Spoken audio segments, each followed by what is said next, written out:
नमस्कार साथियों, स्वागत है सभी का केडी ऑनलाइन क्लासेज के यूट्यूब चैनल पर। आज के वीडियो के अंदर हम बात करेंगे जनरल साइंस की, जीएस की, जिसके अंदर ये वीडियो पटवार, वीडियो जेल प्रहरी, फोर्थ ग्रेड कर्मचारी, वाहन चालक सभी एग्जामों के लिए महत्वपूर्ण है। तो आप वीडियो के अंत तक बने रहना। वीडियो अच्छा लगे तो वीडियो को लाइक करना, शेयर करना और चैनल को सब्सक्राइब करना। अगर इस वीडियो पर अच्छा रेस्पॉन्स आता है तो आगे की वीडियो हम कंटिन्यू रखेंगे। तो शुरू करते हैं हम सबसे पहले सामान्य विज्ञान। तो विज्ञान के अंदर हम पढ़ने वाले हैं सबसे पहले बायोलॉजी। क्या पढ़ेंगे सबसे पहले? बायोलॉजी, जीव विज्ञान। तो जीव विज्ञान की परिभाषा, जीव विज्ञान की परिभाषा क्या होगी? विज्ञान की वह शाखा, विज्ञान की वह शाखा जिसमें जीवों का अध्ययन किया जाता है, अध्ययन किया जाता है, क्या कहलाता है? जीव विज्ञान कहलाता है। जीव विज्ञान शब्द किसने दिया? जीव विज्ञान, जीव विज्ञान शब्द, तो जीव विज्ञान शब्द दिया किसने? लेमार्क ने। किसने दिया? लेमार्क या ट्रेविनेरस। शब्द तो दिया लेमार्क या ट्रेविनेरस ने। और जीव विज्ञान का पिता किसे कहा जाता है? पिता कहा जाता है अरस्तु को। जीव विज्ञान शब्द किसने दिया? लेमार्क ने। जीव विज्ञान का पिता कहा जाता है अरस्तु को। और जीव विज्ञान की परिभाषा होती है कि विज्ञान की वह शाखा जिसमें जीवों का अध्ययन किया जाता है। अब बात करते हैं कि जीव विज्ञान की कितनी शाखाएं हैं। तो जीव विज्ञान की 2 शाखाएं हैं। पहली है प्राणी विज्ञान, जिसे क्या कहते हैं? जूलॉजी। जूलॉजी, जूलॉजी के पिता हैं अरस्तु। जूलॉजी के पिता कौन है? अरस्तु। कई बार एग्जाम में पूछ लिया जाता है डायरेक्ट कि प्राणी विज्ञान के पिता कौन है? अरस्तु। जीव विज्ञान के भी पिता कौन है? अरस्तु। इसकी दूसरी शाखा है वनस्पति विज्ञान। वनस्पति विज्ञान, जिसे क्या कहते हैं? बॉटनी।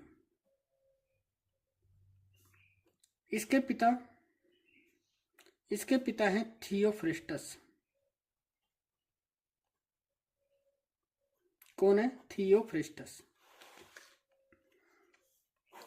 अब हम टॉपिक स्टार्ट करते हैं सेल। सबसे पहले कौन सा टॉपिक पढ़ेंगे हम? सेल, कोशिका। तो सबसे पहले हम बात करें कि कोशिका किसे कहते हैं, सेल किसे कहते हैं। सेल की परिभाषा क्या होगी? जीवों के शरीर की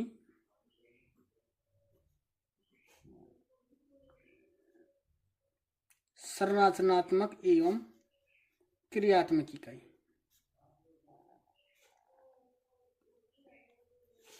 को क्या कहते हैं? सेल कहते हैं। जीवों के शरीर की संरचनात्मक और क्रियात्मक इकाई को क्या कहते हैं? सेल कहते हैं। हमारा शरीर है वो किससे मिलकर बना है? तंत्र से। तंत्र किससे मिलकर बने हैं? अंगों से। अंग मिलकर बने हैं ऊतकों से। ऊतक मिलकर बने हैं कोशिका से। तो इसी कारण इसे सेल को क्या कहेंगे? संरचनात्मक और क्रियात्मक इकाई। यानी कोशिका से क्या बना? ऊतक। ऊतकों से क्या बना? अंग। और अंग से क्या बना? तंत्र। और तंत्र से क्या बना? शरीर। यानी कोशिका का समूह क्या कहलाता है? ऊतक। ऊतकों का समूह क्या कहलाता है? अंग। और अंगों का समूह क्या कहलाएगा? तंत्र। और तंत्र का समूह क्या कहलाएगा? शरीर। ये तो हो गई कोशिका की परिभाषा। अब हम बात करते हैं कि कोशिका की खोज किसने की। कोशिका की खोज, तो कोशिका की खोज की थी रॉबर्ट हुक ने। कब की? 1665 में। कब की? 1665 के अंदर। और कैसी कोशिका थी ये? एक मृत कोशिका थी। कोशिका की खोज किसने की? रॉबर्ट हुक ने। कब की? 1665 के अंदर। जो कोशिका खोजी थी वो कैसी थी? मृत कोशिका। तो जीवित कोशिका की खोज किसने की? जीवित सेल की खोज। तो जीवित सेल की खोज की थी ल्यूवेनहोक ने। कब की? 1674 में। यहां तक बात आपको समझ में आई होगी कि कोशिका की खोज की रॉबर्ट हुक ने। कब की? 1665 में। जो कोशिका खोजी थी वो कैसी कोशिका थी? मृत कोशिका थी। तो जीवित कोशिका की खोज किसने की? ल्यूवेनहोक ने। कब की? 1674 के अंदर। आगे हम बात करते हैं कोशिका का अध्ययन। कोशिका का अध्ययन। कोशिका का अध्ययन क्या कहलाता है? साइटोलॉजी। कोशिका का अध्ययन क्या कहलाता है? साइटोलॉजी। साइटोलॉजी के पिता कौन है? पिता तो रॉबर्ट हुक। कोशिका का अध्ययन क्या कहलाता है? साइटोलॉजी। साइटोलॉजी के पिता कौन है? Robert Hooke. अब कुछ फैक्ट हैं वो आपको सीधे याद रखने हैं कि सबसे छोटी कोशिका, सबसे छोटी कोशिका, सबसे छोटी कोशिका कौन सी है? माइक्रोप्लाज्मा। कौन सी होती है? माइक्रोप्लाज्मा। जिसे क्या कहते हैं? इसे कहते हैं पादप जगत का जोकर।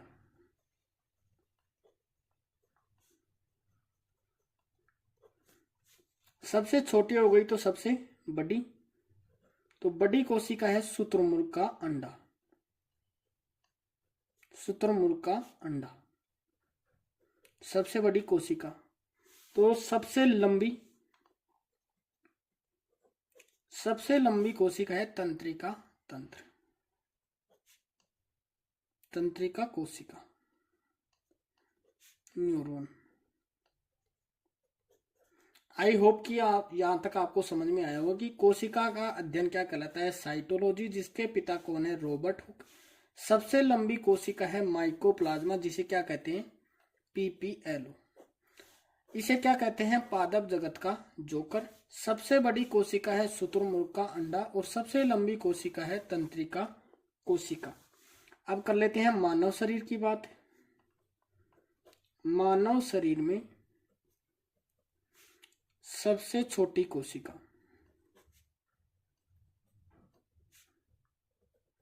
तो सबसे छोटी कोशिका कौन सी है? शुक्राणु। और बड़ी, और सबसे बड़ी है अंडाणु। मानव शरीर की बात करें तो सबसे छोटी कोशिका शुक्राणु, सबसे बड़ी कोशिका है अंडाणु। कोशिका के भाग।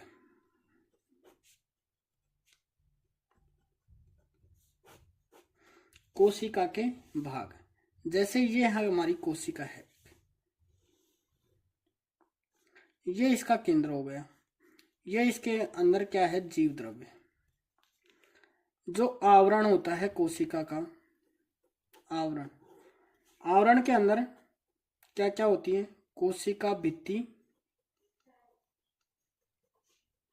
और कोशिका झिल्ली। आवरण किससे मिलकर बना होता है? कोशिका भित्ति और कोशिका झिल्ली से। यह इसका क्या है? केंद्रक। जो ये छोटे छोटे कण हैं इन्हें क्या कहेंगे? कोशिकांग।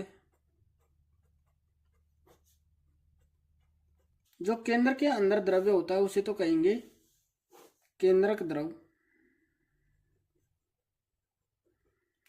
और जो कोशिका के अंदर होता है इसे क्या कहेंगे? कोशिका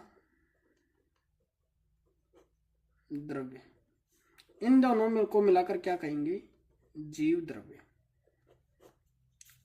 सबसे पहले हम बात करते हैं कोशिका भित्ति। कोशिका भित्ति, सेल वॉल। कोशिका भित्ति। कोशिका भित्ति है ये कोशिका का मृत आवरण है। मृत आवरण, मृत आवरण है तो पादपों में पाई जाएगी, पादपों में उपस्थित और जंतुओं में अनुपस्थित। यानी पादप कोशिका के ऊपर तो कोशिका भित्ति पाई जाती है, जंतुओं में यह अनुपस्थित होती है। कोशिका भित्ति किससे बनी होती है? सेल्यूलोज की, सेल्यूलोज से बनी होती है। और इसका कार्य क्या है? कार्य है पादपों पर सुरक्षात्मक आवरण बनाना।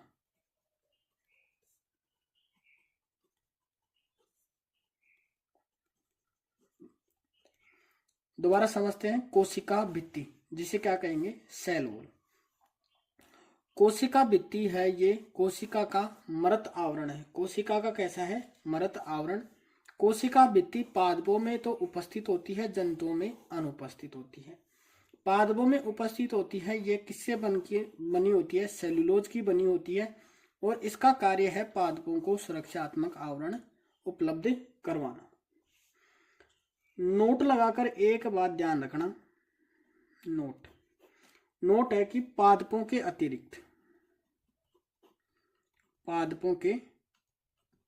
अतिरिक्त जीवाणु, कवक, फफूंद, शैवाल में पाई जाती है। किस किस में पाई जाती है? पादपों के अलावा जीवाणु, कवक या फफूंद और शैवाल के अंदर कोशिका भित्ति पाई जाती है। कोशिका झिल्ली, सेल मेम्ब्रेन,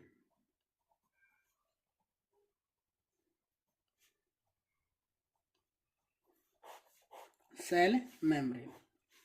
तो यह सेल का जीवित आवरण है। कैसा आवरण है ये? जीवित आवरण। जीवित आवरण है पादप व जंतु दोनों में पाई जाती है।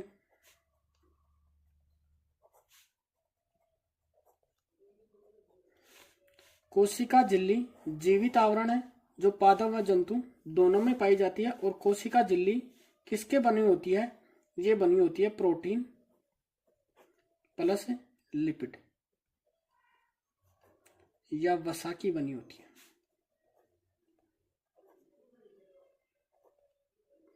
किस किस की बनी होती है? प्रोटीन और लिपिड की बनी होती है। इसके आगे हम नेक्स्ट वीडियो के अंदर बात करेंगे। तब तक के लिए धन्यवाद दोस्तों। जय हिंद।